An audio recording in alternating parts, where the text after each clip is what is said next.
libéral. Et puis du coup, là, je vais me spécialiser en médiation animale. Ouais. Pas pour toutes les séances, après ça dépendra des besoins, enfin normal quoi, comme n'importe quelle médiation, on va pas sortir toutes nos spécialités, ça dépend du patient, ses besoins et tout, mais dans l'idée au maximum. La médiation animale, un jour j'aimerais la développer jusqu'au cheval, quoi, mais ça c'est pas pour tout de suite. Moi j'ai mes grands-parents qui habitaient ici, en fait, et du coup je venais très souvent ici, j'étais au lycée ici, je suis partie faire mes études de psycho à Brest, parce que j'ai fait une licence de psycho à Brest. Et après, psychomote à Paris, et retour dans le Trégor.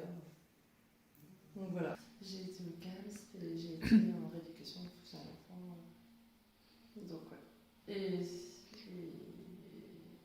j'ai fait mon stage aussi au CESAD et j'ai fait tous les pôles enfants en stage. Et après, en remplacement, j'ai fait RFE et CASP.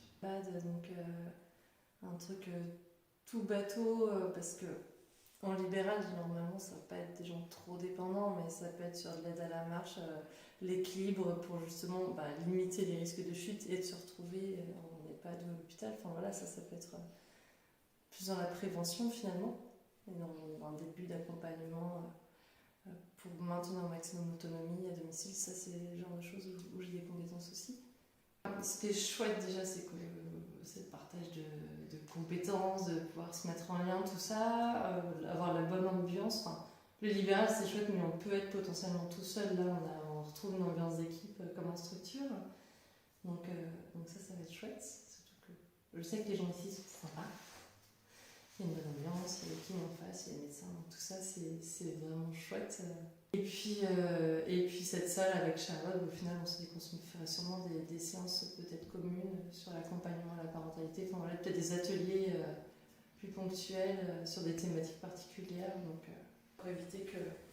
C'était surtout ça, pour éviter qu'il y ait trop de stimulation quoi, visuelle, une fois qu'il y a tous les jouets et les jeux.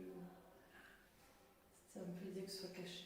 Le plus neutre possible, même si on a aussi trouvé l'équilibre avec le petit coin cocoon et décoré pour la psycho pour qu'on se sente quand même à l'aise et que ce soit un milieu personnalisé. Mais voilà. Je ne savais pas trop ce que c'était, rien, je ne connaissais pas, mais de toute façon, les réseaux, c'est important de se rencontrer, d'échanger, et puis ça peut être positif.